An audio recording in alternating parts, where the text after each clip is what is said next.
Lâche ton ego, mec. T'as pas besoin de me prouver quoi que ce soit. Il peut tout se passer, ce sera ce qui doit se passer, ça me fait pas peur. Le champ des possibles dans notre génération est encore énorme. Réveillons-nous, quoi, allons-y.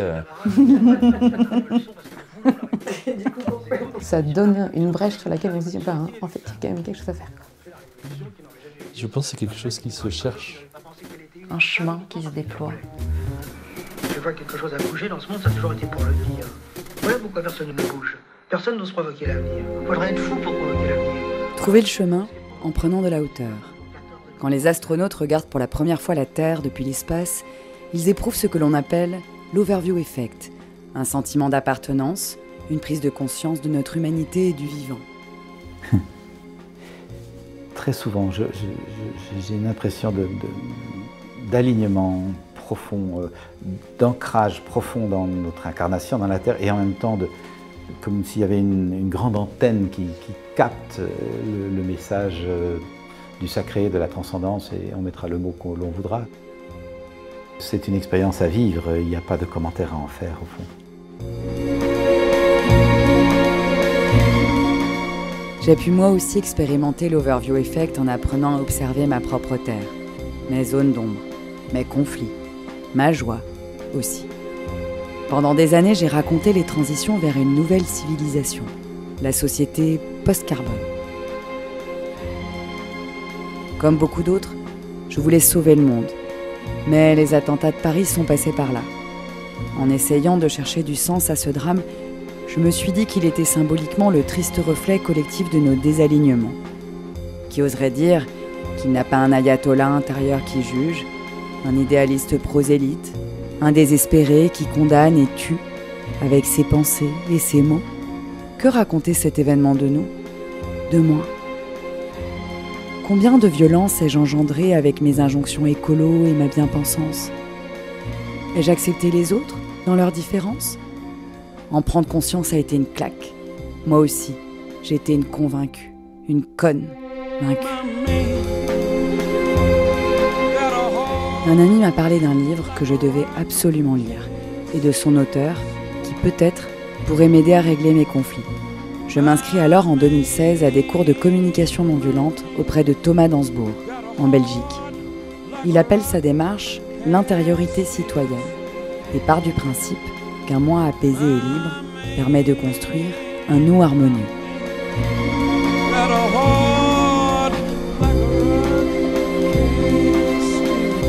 Comme je m'ennuyais dans mon métier d'avocat, je rêvais d'autre chose et je me demandais mais qu'est-ce qu'on peut faire? J'ai un beau diplôme de droit, je sais que faire ça.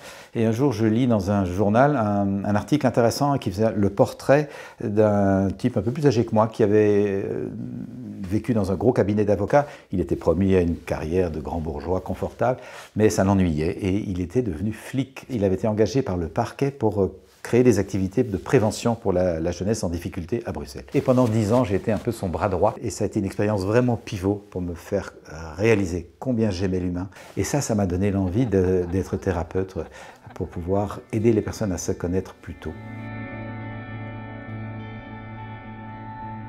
Malgré l'improbabilité de cette rencontre avec ces jeunes délinquants, leurs émotions dans le fond se ressemblaient.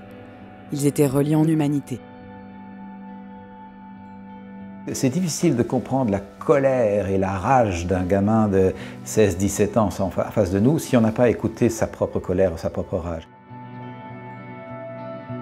Il se forme alors auprès de l'inventeur de la communication non violente, Marshall Rosenberg, et se lance en 2001 dans l'aventure d'écrire « Cessez d'être gentil, soyez vrai » pour témoigner de cette méthode et de sa pensée.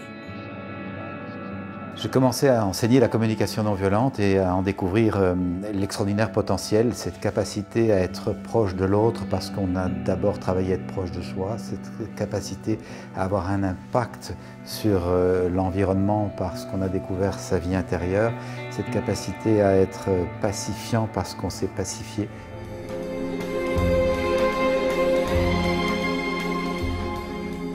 Un million d'exemplaires vendus. Cessez d'être gentil, traduit dans une vingtaine de langues, incarne un phénomène de société et répond à une soif d'insuffler de l'intériorité dans le quotidien. Faire tomber les masques. Parmi les impacts, la création il y a 5 ans d'un collectif. intériorité et changement. Il décide de promouvoir l'accès aux stages de communication non violente à des acteurs de l'économie sociale et solidaire, de l'innovation et du changement individuel et collectif. C'est dans ce réseau que j'ai rencontré Séverine, Tim, Julien, Fred, Diane, Marianne, Élise et Camille, la fille de Thomas. Et quand on partage les mêmes valeurs, eh bien forcément, on devient copains. On n'est pas toujours très sage, pas toujours crédible quand on nous imagine dans des postes à responsabilité.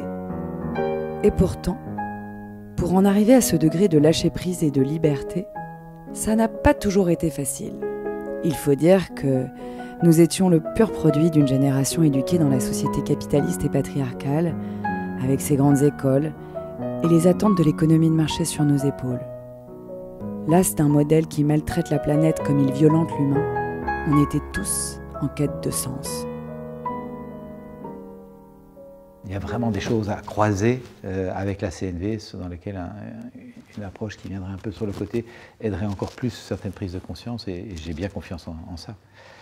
D'où voilà, l'idée de continuer à échanger nos savoir-être, nos savoir-faire. Je pense que l'époque que nous vivons a vraiment besoin qu'on sache retrouver la joie, injecter de la joie, diffuser de la joie autour de nous pour conjurer l'impression un peu catastrophique que certains nous font voir. Je vois quelque chose à bouger dans ce monde, ça a toujours été pour le dire. Voilà pourquoi personne ne bouge. Personne n'ose provoquer l'avenir. Faudrait être fou pour provoquer l'avenir. J'ai fait l'initiation, le stage d'initiation en CNV ici, avec Thomas. Auparavant, j'avais lu le livre « Cessez d'être gentil et soyez vrai ». Pourquoi? Pour une raison personnelle, se découvrir, se comprendre, arriver à gérer qui on est. Par exemple, pour moi, un enjeu, c'est j'ai beaucoup de difficultés à comprendre ce que je vis, à comprendre mes émotions et à les sortir. Je me suis rendu compte, quand j'ai fait de la CNV, que tout ce que j'avais toujours cherché dans ma vie, c'était l'amour, en fait. Et qu'à travers toutes les actions que je faisais, en réalité, la chose qui était derrière, c'était un rêve que je n'avais pas assumé, qui était de rencontrer quelqu'un avec qui construire ma vie. Dans le passé, j'ai aussi eu beaucoup de conflits intérieurs. Les événements extérieurs, les environnements dans lesquels j'évoluais n'étaient pas toujours sereins ni paisibles, mais qui pouvaient aussi faire écho à une certaine intériorité complexe, voilà, avec des contradictions. J'étais quelqu'un qui avait peur du conflit et qui tentait d'éviter le conflit et de faire semblant que c'est pas grave et que ça va s'arranger, et qui n'était pas à l'aise avec l'idée de se dire clairement nous ne sommes pas d'accord, parlons-nous. J'avais du mal avec ça, j'ai eu vraiment besoin d'apprendre. Ah, moi je suis un archétype du gentil petit garçon qui dit oui à tout, probablement une partie par éducation, par conformisme social, parce que j'ai envie d'être aimé. Il y avait ce côté dans mon esprit, si je dis oui aux gens, si je suis gentil, eh ben, je vais être aimé. Et comme globalement je pense qu'on a tous envie d'être aimé, bah, c'était un moyen de pouvoir poursuivre le deal. J'ai commencé en 2004 à la Société Générale en tant que trader sur les taux d'intérêt. Après 4 ans, j'ai été envoyé à New York. J'ai travaillé 3 ans là-bas, où là, ça a été un peu l'hécatombe. Et du coup, je me suis retrouvé face à ce métier, seul. Et là, c'est parti comme beaucoup de personnes dans une sorte de burn-out et de recherche de reconnexion à moi. À une époque où je écrivais des petits poèmes comme ça, j'avais écrit ceci. Mon âme est un kaléidoscope. À elle, l'ivresse, mais à moi, la nausée. Parce que j'avais vraiment l'impression que mon âme s'enchantait de capter plein de choses et que pour elle, c'était grisant, comme une ivresse, de capter beaucoup de choses. Mais moi, humain, dans mon incarnation, j'avais plutôt une espèce de nausée, de mal de mer. Et c'est vrai que le travail sur moi m'a beaucoup aidé à ne plus sentir cette nausée que très très rarement. Être vrai, ben, c'est sortir d'une superficialité de tout va bien. Dépasser l'héritage généalogique et aussi éviter de transmettre certaines choses qu'on a reçues. Je pense qu'en moi, il y avait quelqu'un qui avait envie de vivre encore plus librement, plus authentiquement, de ne pas avoir juste des belles manières, d'avoir plutôt un un élan de vie plus spontané.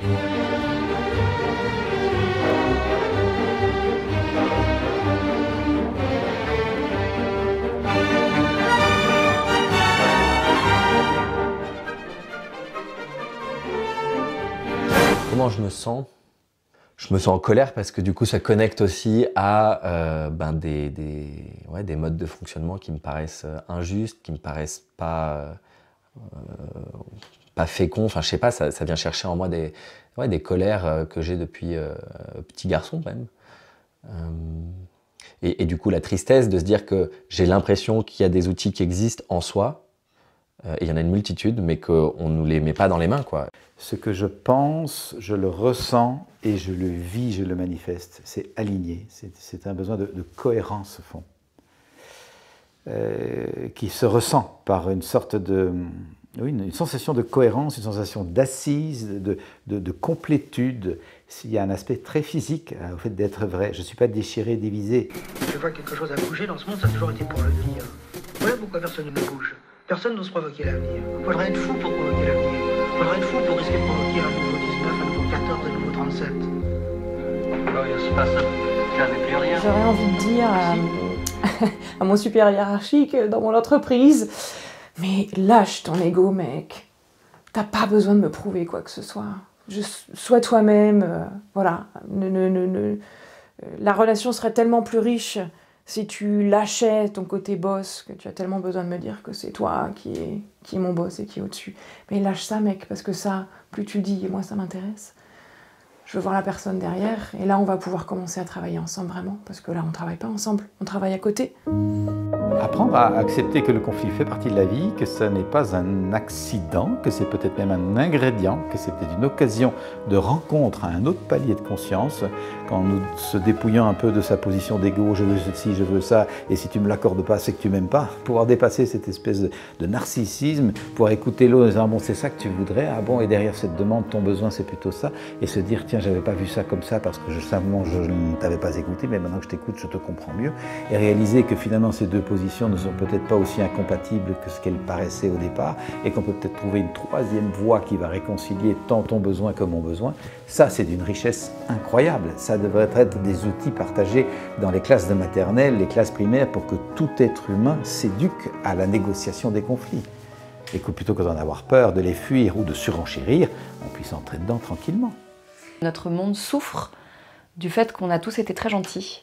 Que nos parents nous ont dit ceci, l'école nous a dit cela, et on est rentré dans un moule qui ne nous convient pas. Ça m'évoque tout un conditionnement que l'on reçoit, malgré nous. Hein. J'ai pu mesurer que la seule façon d'avoir de l'empathie pour l'autre et de rejoindre l'autre là où il est, et pas là où on voudrait qu'il soit, eh bien, c'est d'avoir de l'empathie pour soi là où on est, plutôt que là où on voudrait aller. Et cet enjeu de développer de l'empathie pour l'humain que l'on est, j'avais pas appris ça dans mon éducation catho. Hein. Il fallait pas s'occuper de soi, il fallait s'occuper des autres. Et ça, c'est la base de cesser d'être gentil. Soyez vrai avec vous-même d'abord.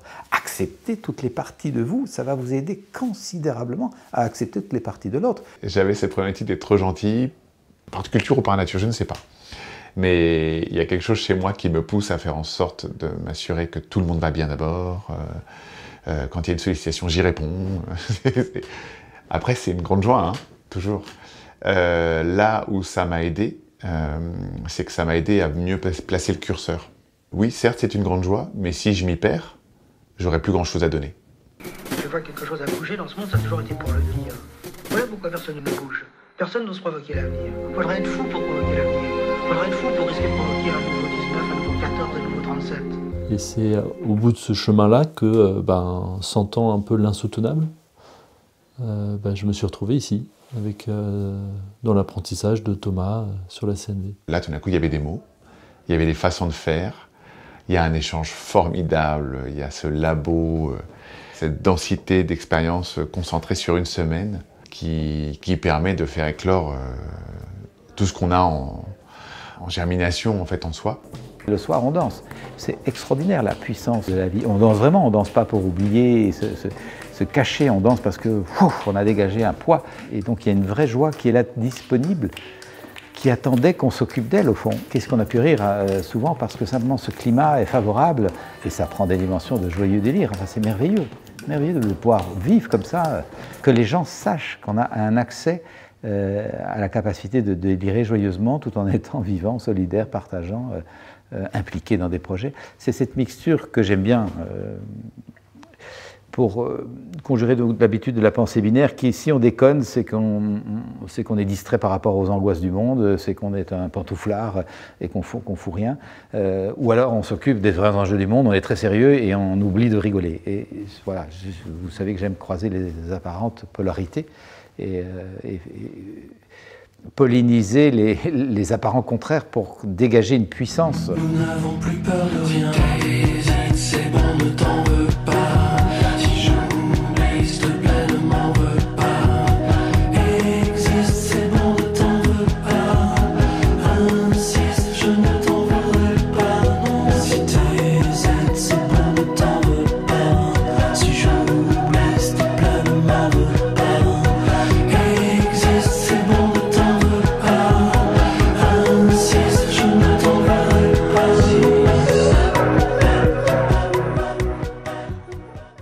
Clairement, l'approche de la CNV développe de façon extraordinaire le vocabulaire du ressenti, les nuances, les précisions et évidemment le lien avec les besoins. La CNV, elle s'applique d'abord à soi et donc ça a été un petit peu la première claque en fait. Tu viens faire de la communication non violente en pensant que ça va te donner une posture pour l'extérieur et trouver les bons mots dans tes relations avec ta famille et tes amis. Et puis au final, c'est avec toi-même que tu te retrouves. Et c'était vraiment la première semaine, en tout cas pour moi, un outil au service d'une communication bienveillante envers moi-même. Donc on va aller un peu se balader à l'intérieur de soi, enfin, en gros du jeu, et tu vas aller rencontrer un petit peu tes différents personnages, comprendre un peu ce qui s'est joué à travers même l'outil de la CNV. Il y a un enjeu de base dans l'existence qu'on pourrait résumer par cette double peur, la peur d'apparaître. Est-ce que j'ose exister? Est-ce qu'on va m'aimer? Est-ce que je me montre? Est-ce qu'on ne va pas me rejeter? Si je me mets comme ceci, est-ce qu'on ne va pas me dire que je dois me mettre plutôt comme ça? Donc il y a la peur d'apparaître, mais il y a aussi la peur de disparaître. Et donc qui amène l'envie de prendre sa place, quitte à en prendre trop. Et trouver une vie paisible, douce et généreuse demande d'avoir compris ces deux polarités. Évidemment que je suis au monde pour apparaître, évidemment qu'il y a une peur de moi qui a peur de disparaître et peut-être au final de mourir, bien sûr. J'ai besoin de comprendre ça, d'écouter ça, pour pouvoir ne plus avoir peur d'avoir peur, oser exister, oser prendre conscience que la vie, en tout cas terrestre, a un terme et que ça m'invite justement à lui donner un sens plein, pour que la plénitude m'habite le jour où j'irai plus loin.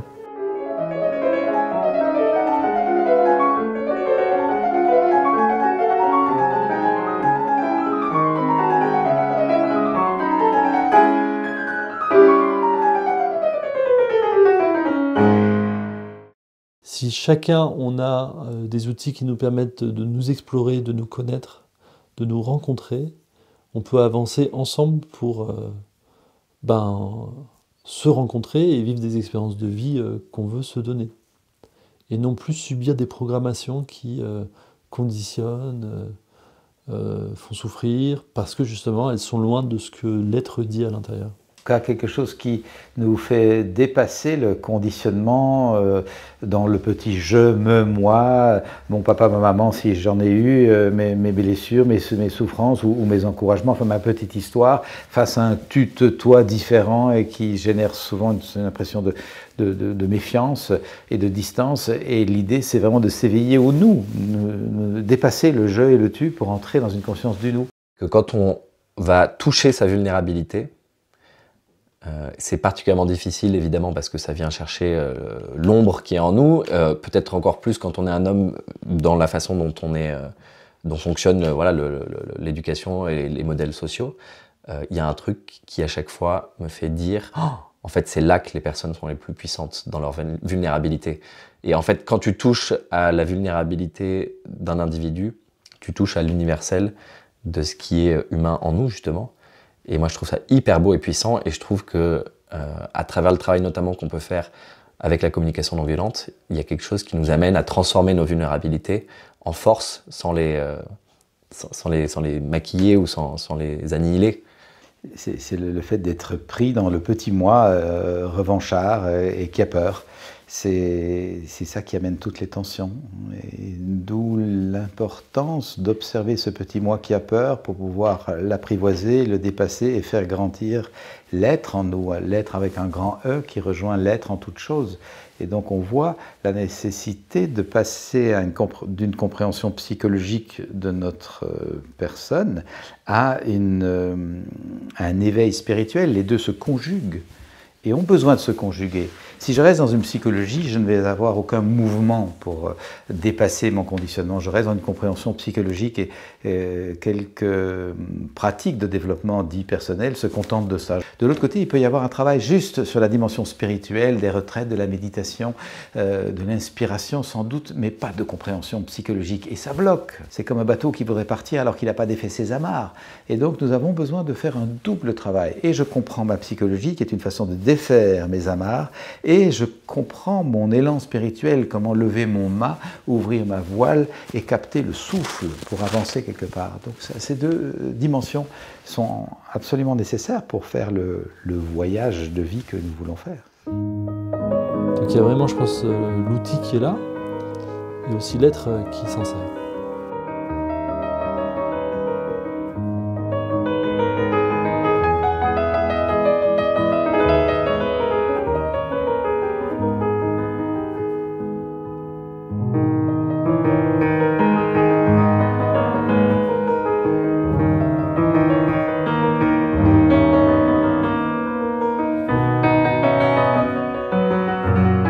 Je fais de l'accompagnement juridique pour les demandeurs d'asile.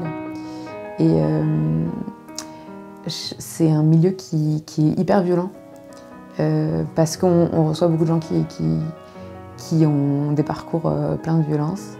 Et je me suis rendu compte que on est dans une réponse très juridique d'accompagnement. Et qu'une grande partie de ce qu'on faisait en positif là-dedans, c'était d'écouter les gens. Et vraiment, il y a plein de fois où on se retrouve face à des personnes pour qui on a très peu de solutions à apporter, voire zéro. Et à qui on est obligé de dire, en fait, on ne peut rien faire, il va falloir que vous attendiez des années avant que votre situation évolue. Mais en fait, on prend le temps, enfin en tout cas, je prends le temps de les écouter, et c'est ce qu'on essaye de faire, de leur donner un moment d'échange, etc. Étonnamment, nous, on a l'impression de rien faire, et pour eux, c'est génial. Et pour nous aussi, du coup. Et ça, c'est quelque chose qui me fait dire à quel point l'écoute, elle est déjà transformatrice. Si on veut vivre en société, on a une forme de devoir où on peut attendre les uns des autres de s'écouter et de s'entendre. Le fait de voir que tu as des leviers quand même et que tu as des possibilités d'améliorer les choses, pas dans l'action mais dans l'être, c'est hyper fort. Et ça donne une brèche sur laquelle on se dit, en fait, il y a quand même quelque chose à faire. Ce travail-là, même si je suis tombée dedans depuis toujours, me permet de prendre plus de recul et donc de comprendre vraiment plus rapidement quand j'arrive à une situation où c'est le moment de mettre les choses que je connais en place et de travailler là-dessus, quoi. C'est donc bien plus qu'un outil, c'est un processus d'éveil.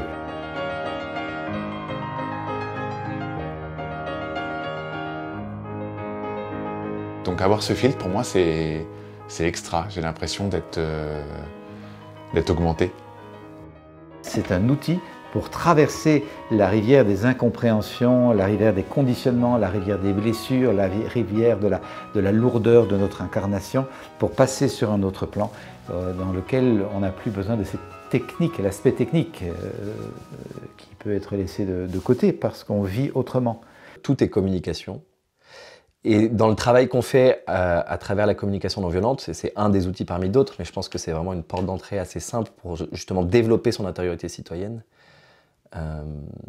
Si on reprend conscience du lien à soi, du lien à l'autre et du lien à la société, à la nature, on est en capacité de pouvoir agir aux bons endroits, c'est-à-dire d'être davantage aligné avec qui on est profondément à l'intérieur de nous, ce qu'on fait dans nos jobs, dans nos vies, dans nos carrières, et comment on le fait.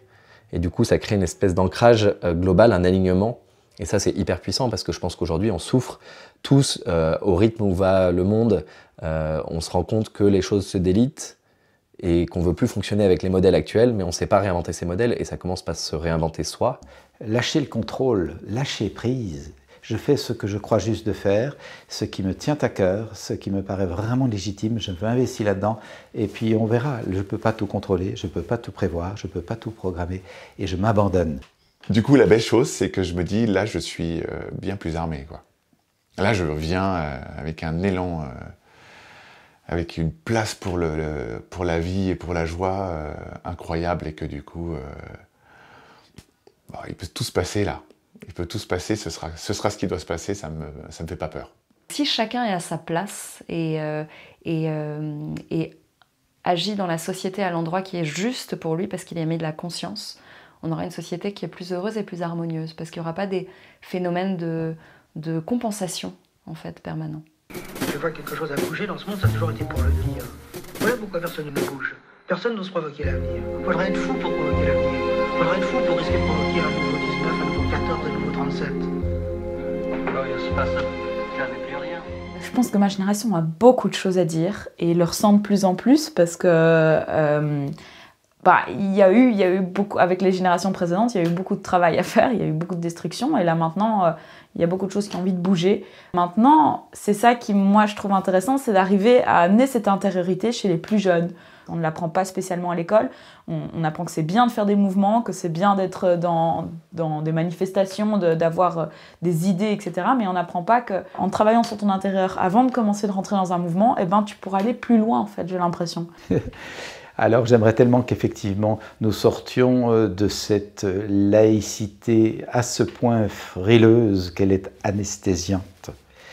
C'était très important de séparer bien sûr les pratiques religieuses et donc l'Église à l'époque de l'État. Évidemment que ça devait être séparé, mais de là à abolir toute vie spirituelle et à considérer que ça n'a aucune influence sur la vie sociale, c'est une illusion. Évidemment que notre vie intérieure est la clé de notre vie extérieure et que la laïcité, ce n'est donc pas l'abandon de la vie intérieure, c'est le côtoiement fécond et respectueux de toutes les formes de vie intérieure. Et je souhaiterais que tous les enfants qui vont à l'école soient encouragés à développer leur vie intérieure, précisément parce que c'est dans ce creuset qu'on peut se défaire de la partie contraignante de l'ego. Sans doute a-t-on besoin d'un peu d'ego pour donner notre couleur, notre vibration propre, mais on a besoin de le laisser à sa place. Il y a une idée de vision, en tout cas de direction et d'intention. Il y a vraiment ce truc du local au global. Dans l'ère qui vient, nous aurons absolument besoin, de façon politique, de parler de paix et de parler d'amour comme des ingrédients du vivre ensemble. J'ai pu observer combien c'est difficile de parler de paix dans les médias, avec les responsables politiques, et combien pour beaucoup de personnes c'est un truc gentillet et bisounours dont on n'a pas le temps de s'occuper, il faut s'occuper des choses sérieuses, et ça c'est vraiment le reflet de cet ancien paradigme de vivre dans une culture du malheur. On s'occupe de ce qui ne va pas, mais pas de ce qui va, de maintenir les rapports de force comme si c'était inéluctable et qu'on ne pouvait pas faire autrement que de résoudre les conflits, les tensions par les rapports de force. Et il y a un vrai changement de conscience à faire par là et à oser réaliser que la paix, ça s'apprend comme n'importe quelle autre discipline. On sait faire la guerre parce qu'on s'y discipline, eh bien on sait faire la paix si on s'y discipline. Rien de bisounours là-dedans. On a une devise républicaine en France qui est liberté, égalité, fraternité. Et très souvent, j'ai tendance à penser que la liberté, l'égalité, elles peuvent nous être entre guillemets fournies, garanties par quelque chose qui nous est supérieur et qu'on pourrait appeler l'État, la société. Et la fraternité, faire fraternité, c'est quelque chose d'humain qui ne dépend que de nous, hommes et femmes. Et la communication non violente, l'intériorité citoyenne, c'est quelque chose qui nous met dans la fraternité. Et Dieu sait qu'aujourd'hui, pour pouvoir réinventer les modèles, on a besoin notamment de fraternité, on a besoin de relations plus humaines qui nous mettent en connexion les uns avec les autres. Je vois des éclosions incroyables qui se font dans le travail d'accompagnement des personnes quand il y a un vrai climat d'amour inconditionnel autour d'elles. C'est extraordinaire de voir comme les personnes peuvent accoucher d'elles-mêmes, comme cet amour encourage la vérité qui encourage la paix. C'est un enchaînement vertueux. Si j'aime la vie, je deviens aimant. Et le fait d'être aimant, aimante, et amène des choses qu'on n'aurait pas du tout imaginées. Pas du tout.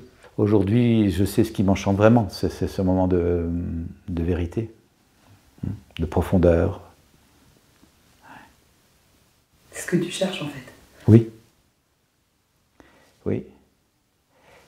Et ce qui me touche, c'est de voir qu'ils peuvent parfois s'accompagner d'une certaine gravité, et cette gravité est sans doute juste à ce moment-là, et parfois s'accompagner d'une extraordinaire légèreté, joyeuse et pétillante. Et il y a beaucoup de couleurs à la vérité, au fond, au moment de vérité, disons.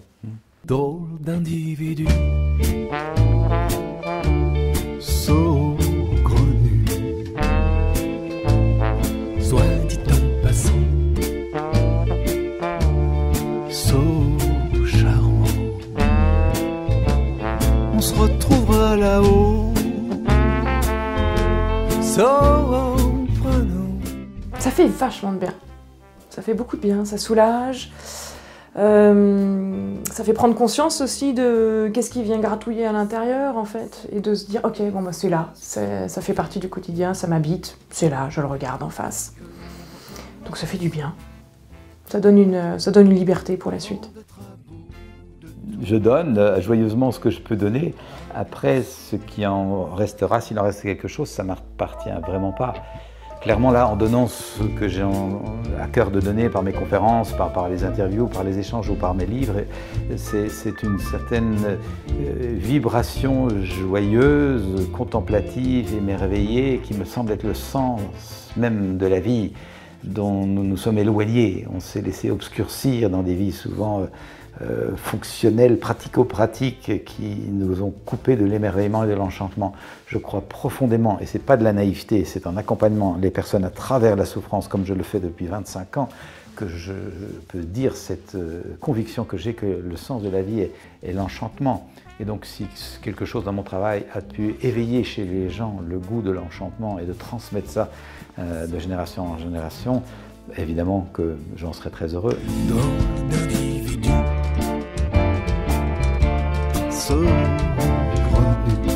Aimer, devenir soi, être souverain. C'est peut-être cela le plus grand enjeu que l'humanité aura incarné dans les années à venir. Être vrai, s'aligner à son élan de vie, retrouver sa capacité à s'émerveiller. Je ne sauverai pas le monde. Je suis bien trop petite pour cela. En revanche, qu'il est doux et sensuel de réapprendre à glisser ses doigts dans la terre humide pour planter une graine, caresser un bourgeon, effleurer une feuille qui pousse, respirer l'odeur de l'humus. Danser, rêver, rire, ouvrir le champ des possibles, se connecter à soi, aux autres et au grand tout. Prendre soin de la terre-mère comme prendre soin des humains et de soi, ça s'apprend et se cultive. Loin des victimes et des bourreaux, des luttes, il existe quelque part un monde fait d'êtres souverains, de rois et de reines. Dans ce monde, il n'y a rien à sauver. Il y a juste à être, donner le meilleur de soi au service de tous.